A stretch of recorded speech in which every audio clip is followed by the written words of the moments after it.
নবীর জন্য জীবন দিতে চাই কি চাই না? আমরা এই দেশের জন্য জীবন দিতে চাই কি চাই না? এই দেশের সার্বভৌমত্ব নিয়ে এই আগামীকাল 16ই ডিসেম্বর মহান বিজয় দিবসে দেশের দেশপ্রেমীকে দেশপ্রেমে উদ্বুদ্ধ হয়ে একটা কথাই বলবো, এই দেশের ইঞ্চি ইঞ্চি মাটি নিয়ে যদি দেশি কিংবা বিদেশি কোনো ষড়যন্ত্র করা হয়, আবারও আরেকটা যুদ্ধ হবে। কথা বলেন ঠিক কিনা? রাজি আছেন কিনা বলেন? এবং এই দেশ থেকে যদি হুসাইনি চেতনাকে কেউ দাফন করে দিতে চায়, অপশক্তি যদি কায়েম করতে চায়, অন্য ধর্ম এবং যার যার মতাদর্শের বাক স্বাধীনতাকে রুদ্ধ করে দিয়ে ভিন্ন ধর্মের এজেন্ডা আকীদা বাস্তবায়ন করতে চায়, সেখানেও আবার যুদ্ধ হবে। কথা বলেন। হাজার হাজার মানুষ যারা এসেছেন, আমি তো দেখতেছি এত বড় কুয়াশার ভিতরে সত্য প্রবাহ চলতেছে। হাজার হাজার মানুষ আরামের ঘুম হারাম করে খোলা আকাশের নিচে যেইভাবে আপনারা বসেছেন, আমার তো মনে হয় ওই যে উহুদের জমিনে আমার নবীর মাথা মুবারকে যারা পাথর মেরেছিল, ওই পাথর দিয়ে আল্লাহর হাবিবের মাথা মুবারকে হেলমেটের কড়া ঢুকাইয়া দিয়েছিল। আমার তো মনে হয় ওই টাইমে যদি এই 2000-এর মানুষ, চন্দনাইশের মানুষ, চট্টগ্রামের মানুষ সেই দিন যদি তায়েফের জমিনে থাকতো, এই যুবকগুলা পাথরের বরাবর আমাদের বুকটা পাইতা দিত, মোস্তফার বদন মুবারকে একটা পাথরও লাগতে দিত না।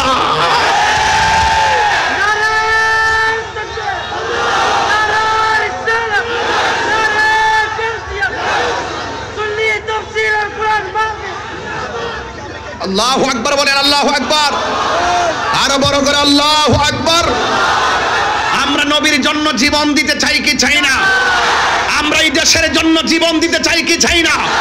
এই দেশের সার্বভৌমত্ব নিয়ে এই আগামীকাল 16ই ডিসেম্বর মহান বিজয় দিবসে দেশের দেশপ্রেমীকে দেশপ্রেমে উদ্বুদ্ধ হয়ে একটা কথাই বলবো, এই দেশের ইঞ্চি ইঞ্চি মাটি নিয়ে যদি দেশি কিংবা বিদেশি কোনো ষড়যন্ত্র করা হয়, আবারও আরেকটা যুদ্ধ হবে। কথা বলেন ঠিক কিনা?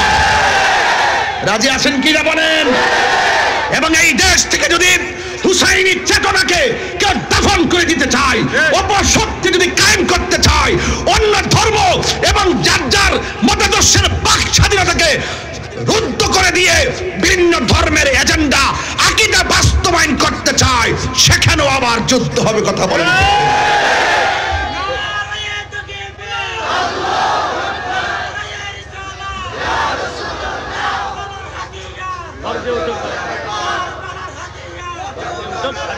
আমার ভাইয়েরা, ধর্ম আর দেশ, ঠিক কিনা?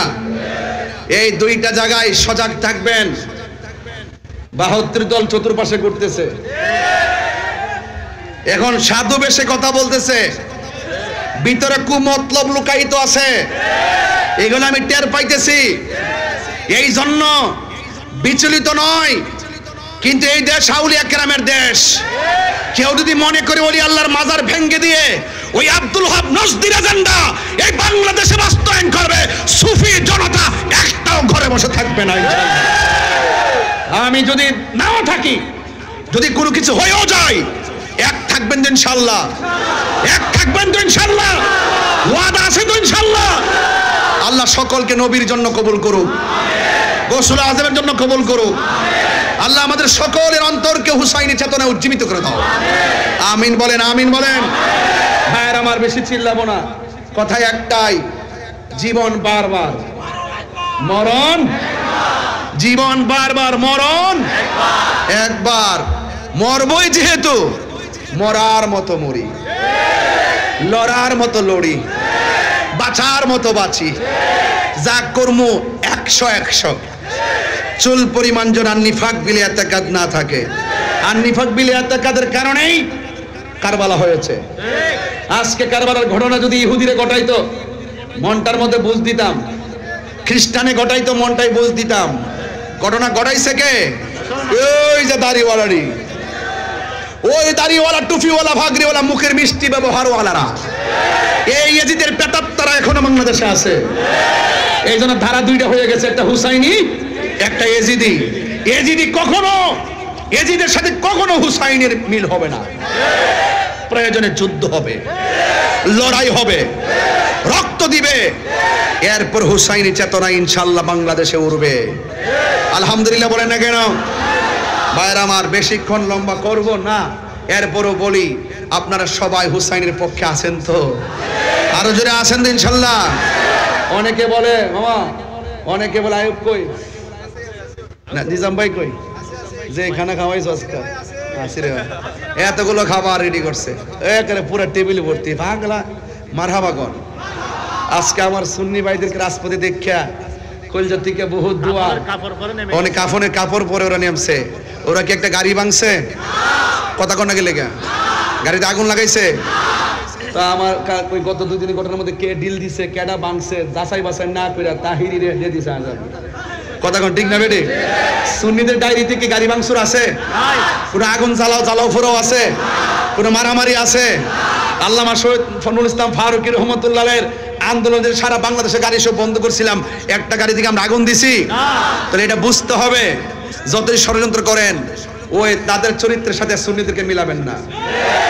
কেবা কারা ডুইকে আমাদের সুন্নিদেরকে ট্যাগ দেওয়ার জন্য আইসা একটা অকারেন্স ঘটায় চলে গেছে, আর আমাদেরকে শু করলেন, আমাদেরকে ঢুকাই দিলেন। এটা উচিত না, আপনাদের বোঝা দরকার আছে। কথা কোন ঠিক কিনা বলেন?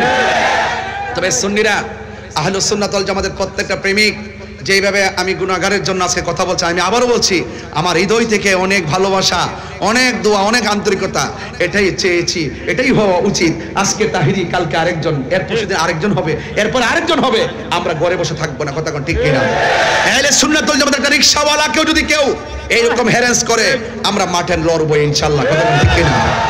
বাস আমরা দাবি আদায়ের লক্ষ্যে লড়বো। এমন হচ্ছে আমরা দেশকে অস্থির করে ফেলবো, সেরকম না। দাবি মেনে নেন, আমাদেরকে শান্তিতে থাকতে দেন, আপনারা শান্তিতে থাকেন। ঠিক কিনা বলেন? এই জন্য অনেকেই বলে ইমামে আলী মুকাম কারবালার জমিনে যুদ্ধ করতে গেছে। আমাকে যদিও বিষয় দিয়েছেন, আমি ব্যস্ততার কারণে ওইদিকে যাইতে পারবো না, আমি আমার মতো করে বলে দিয়ে যাই। আমার ভাইয়েরা অনেকে বলেন ইমামে হুসাইন রাদিয়াল্লাহু তাআলা আনহু যুদ্ধ করার জন্য কারবালায় গেছে, এই অপবাদটা অনেকে দেয়, আছে না নাই বলেন? আমি সরল ভাষায় বলে দিয়ে যাই, তিনি যুদ্ধ করার জন্য যায় নাই। কেন গিয়েছেন তা আপনারা জানেন? যদি তিনি যুদ্ধ করতে যাইতেন 6 মাসের বাচ্চা নিতেন না। যদি তিনি যুদ্ধ করার জন্য যাইতেন তাইলে কোনোদিন ওনার সঙ্গে নিজের স্ত্রী, নিজের মেয়েকে নিয়ে যেতেন না। তিনি গিয়েছেন দাওয়াতে। কিসে গিয়েছেন? দাওয়াতে গিয়েছে। যাওয়ার পরে তারা পানি বন্ধ করছে। আল্লাহর হাবিব বলেন, সব যাই করো না করো, দুইটা জিনিসের বাধা দিও না, একটা হলো পানি আর একটা হলো রাস্তা। এই দুইটা জিনিসের বাধা দিও না। কথা বলেন ঠিক কিনা? আমার ভাইয়েরা, এই জন্য আমি প্রায় মাহফিলের মধ্যে গজলটা সুরে সুরে বলেছি, আজকেও বলবো, কষ্ট হবে আপনাদের।